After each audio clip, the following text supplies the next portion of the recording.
I'm going to show you how to make the perfect bechamel.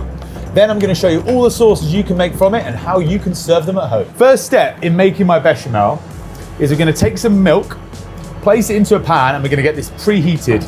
But don't want to boil it, very importantly. When you boil milk, it can change the flavour. It's called scalding milk. But actually making a bechamel at home is super quick, super easy, and definitely a really perfect sauce you should have added to your repertoire. Butter into a large pan. Now the ratio for a bechamel is super easy to remember. It's 1 part butter, 1 part flour, and then 10 parts milk. You can, if you want a looser bechamel or a thicker bechamel, you can play around with the quantity of flour. So once your butter is melted, then we can go in with our flour. So that's equal parts flour. Then we're going to turn the heat down low and slowly incorporate the butter and the flour together. I don't like to use a whisk at this stage, because what can happen is with a maurice or a spatula, you can get right into the corners of the pan. When you use a whisk, quite often you'll leave little bits of residue in the corners of the pan. Once your butter and your flour is all mixed together, we're just going to keep cooking this out on a low heat to cook out the flour gently. And what we're looking for is it to turn from this sort of wet golden colour to a slightly browner wet sand consistency. So once your milk is warm, we're going to take that off the stove, and that's now ready to go into the bechamel once the roux is cooked. When you're adding a warm product to a warm product, you're going to get a smoother consistency rather than having cold milk to a hot pan. I suppose the most traditional way to make a bechamel would be to flavour this milk slightly.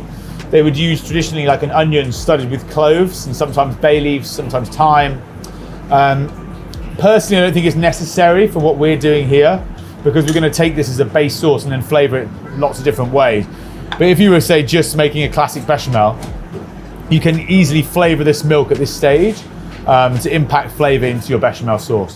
There you go. So that's what we're looking for there. So this should take about, depending on the size of the batch you're making, anywhere between 5 to 10 minutes. And I'm going to incorporate the first bit of milk. We're going to have the pan off, and then I'm going to turn it back on afterwards. A little bit of the milk should bubble. We're going to add it very gradually. So once the pan is off now, first bit of milk goes in. We're just going to work that milk into the roux. We're just basically making it into a paste, and the paste will get looser and looser and looser as we progress. So again, next bit of milk. Doing it this way is going to ensure that you get a really smooth end product. So once I've incorporated the first bit of milk, then I'm just going to turn the heat back on, and I'm going to go in my more milk. Once the roux gets almost smoother, you can then start adding it a bit quicker. This first bit is sort of the crucial stage where you're just gently mixing in that milk. Obviously, what you can do is you can sort of add your milk and then almost blend it, which is a bit of a cheats way. If you end up making a product that's does end up with too many lumps, you can always pass it through a sieve at the end. This is one of the sauces we use all the time in the restaurant. We have to make maybe probably about 10 times this size batch on every Sunday for our cauliflower cheese. We also use it as a base for lovely cheese sauces for our waffle dish on the menu at Fallow. We've used it for croquette fillings, mac and cheese we've used this for at Fallow. So it's a very versatile sauce. We've probably added about half our milk, and the consistency is now getting smoother and smoother and smoother.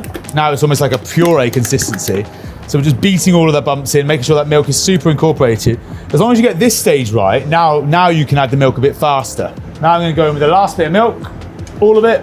So once you've used your whisk just to get all that milk incorporated nice and fast, then I'm just going to go back with the maurice and just make sure all of those corners are nice and clean. And then you're just going to leave this on a low heat, and you just want to simmer it for about 5 minutes, just to ensure that the flour is cooked out. Now the best way to do that is just to taste it, and just make sure that there's no floury taste in your mouth. Give it a good generous pinch of salt. So this is our bechamel base now finished. Very silky, really smooth, very lightly seasoned, because we're going to finish each of the different sauces again. So this is just a beautiful, silky smooth bechamel base ready to use for our sauces.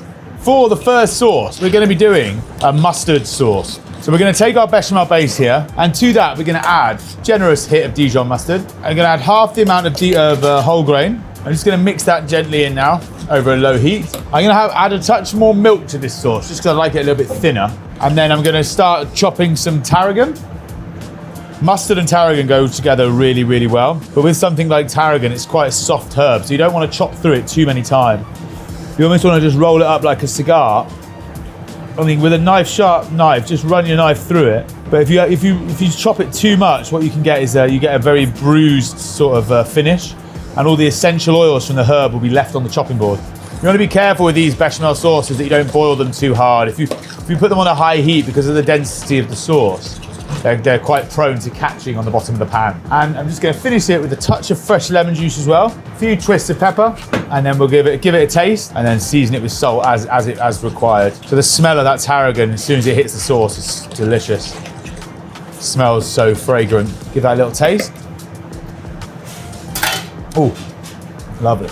You know, it's not like you have things like pastry where it's an exact recipe, like this much butter, this much flour, this much sugar. With sauce making, it is all preference, and that is the beauty of cooking. It's you're providing a rough recipe. Oh, it's 20 grams of mustard, but 20 grams of mustard to me or to you or to someone else is going to be completely different. So you want to use that recipe, make it, but then you always want to be tasting at all the stages. Taste the bechamel, taste it once you've added the recipe, then adjust it again, and then taste it again. So we're going to be serving this with some roasted chicken legs. So this has just been roasted in a nice hot oven. What I've also got here is just a little bit of those roasting juices from the chicken. I'm just going to mix that through the sauce. This is like a perfect sort of weeknight meal, I would say. We're making 6 sauces today. There's no reason you couldn't make that bechamel on a Sunday and then make 5 different dinners with that one sauce throughout the week. So just going to plate a nice little base of our sauce there. Just got a few nice greens, got a little bit of spinach, got our chicken legs, some nice roasted broccoli. A little bit of oil there just for presentation. It's Monday night, you've just got home from work. The Simpsons is on. 1996. Can't really go wrong. Chicken, mustard, great classic combination. It's almost like part sauce, part condiment. You can really scoop it up. But it almost does the job of 2 things in one. Very classic, almost like French style. You know, chicken and mustard, Dijon, delicious. Our next sauce, probably the one that you've heard of the most, a cheese sauce, or a Mornay sauce, if you're talking in classical French terms. Really is the simplest variation of a bechamel. I know for us in the restaurant, it's our most used sauce. So we're just going to take our bechamel, place it onto a low heat, and then we're just going to add some cheese. Now, a traditional Mornay is just Gruyere. So we're going to go in first with our Gruyere. I find the taste of Gruyere is delicious. It can be quite one-dimensional. So we're going to cut that with some beautiful English mature cheddar. It's going to load that into our sauce. So the classic ratio for a cheese sauce, again, beauty of sauces is there are no rules. One rule of sauce making, there's no rules in sauce making. That was a good one, come on. So the traditional ratio would be 1 part butter, 1 part flour, 1 part cheese, and then the 10 parts milk. We don't want to overboil the sauce at this point because the cheese can split. So we just want a nice, gentle, low heat until the cheese is melted and sort of emulsified into the bechamel. So you're just going to keep mixing it on a low heat, basically. To serve with our cheese sauce, we are going to do a toasted ham and cheese sandwich, also known as a croque monsieur. So we're going to take some nice white sourdough. We're going to season our Mornay with a little bit of black pepper. This is a personal preference. For this usage, I'm just going to keep it very plain, very cheesy, very luxurious and rich. But if you're using this, for example, for a cauliflower cheese, I would definitely advise things like English mustard can go in there, potentially a touch of Worcestershire sauce. It's now ready to use for our sandwich. We go with a nice bit of cheese on both sides. Then we're going to go with our ham, cheese sauce in the middle. Then we're going to go on with our lid, and then into our pan. Not many things better in this life than a ham and cheese toasty combination that will stand the test of time. So we're going to be doing a horseradish sauce. So I'm just going to take my horseradish root and I'm just going to peel that while my bechamel is just there on a very low heat. Just want to get rid of all that brown exterior on the horseradish. And using a fine grater, we're just going to grate some horseradish. If you've never had fresh horseradish before, I'd highly recommend buying it. It gives a very different flavour. It's much more of a sort of drier, more floral heat than that of the relish. It should be quite readily available now in sort of like specialist greengrocers. You want to almost grate slightly around the root. The root runs down right down the middle. The root can be quite woody. And obviously you've got the white, more fleshier part around the outside. I'm just going to take the grated horseradish and just, as well as a generous pinch of salt and the horseradish relish. This horseradish relish is lovely because it adds a really nice sweetness and also a touch of acidity. I'm just going to mix that through, season it with a touch of white wine vinegar. We're using Chardonnay here. Again, just to mimic that condiment style. So again, the finished product here is sort of like, it's warm, not super hot. Beautiful spice and heat from the horseradish, nice acidity from the vinegar, and it's just a beautiful, almost warm condiment that goes really well with those grilled meat, grilled steaks. Something that's just a bit different from just the classic sort of horseradish sauce or mustard. Not necessarily light, but just a different alternative, like to sort of like a heavy sort of gravy or meat sauce, because it sort of doubles up as a condiment, and also you've got like the richness there that it's almost like a garnish as well. Really delicious. That acidity and the spice from the horseradish is, I think, delicious. Bit different, give this one a go. Arguably one of the simplest sauces we're going to do today. So I've just heated up my bechamel. I like a little bit of texture in my parsley sauce. I don't think the parsley needs to be super fine. So we're doing this with fish here, but this could also go quite well with not much else. Fish cakes, other different fish. Chicken would even work well with this. So then I'm just going to add some lemon juice to my sauce. I'm going to add the lemon juice now, because that will obviously change the thickness. Quite heavy on the lemon, so that's around about the juice of about 1 lemon in there. I'm going to add a touch of salt, mix that all together, and then we're going to add our parsley. A little bit of pepper, and then we're just going to let that parsley steep in the sauce. And the last thing we're going to do is we're going to put all that beautiful fish juices into the sauce. So here we have it, fish, parsley sauce, most commonly served with cod and parsley sauce. Adds a nice acidity, really nice and citrusy and zesty. Very neutral, very classic. Again, very versatile. You could add a lot more things into it, or you can't really take much away because there's not much to take away, but the basis is that beautiful irony herbiness with the citrusy zest, which is a little bit of a cleaner, different flavour to that, say, of the mustard sauce. The next sauce is arguably my favourite of the day, but probably the one you've never heard of.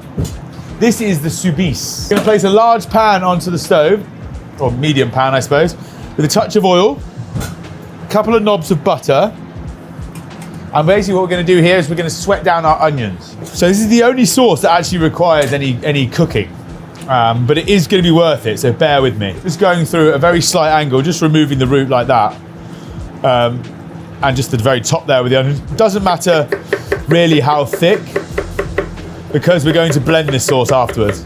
So we go into the pan, break them up as you go in. So what we're going to do here is we're going to sweat these onions off really nice and fast. So when you sweat off an onion, first and foremost, the water will come out of the onion. And we call that first stage is making the onion translucent. So you usually start it on a high heat, get the onions straight in the pan, they'll release their water, and then there'll be then you'll have to boil that water off before the onion starts to caramelize. Now we don't want to add any color to these onions. So we're going to start it high and then turn it down, and then we want the onions to be slightly, not fully caramelized, but we want them to be just cooked and translucent, so that it cooks off that raw onion flavor, but keeps that sweetness and that fresh allium flavor. So once your onions are soft and translucent with no color, we're then going to add our bechamel. So we're going to add a touch of vinegar to our onions and bechamel as well. And then once it's warm, we're going to transfer it to our blending jug. Okay, so we're going to transfer the Soubise into our jug. Low to start with before turning it up.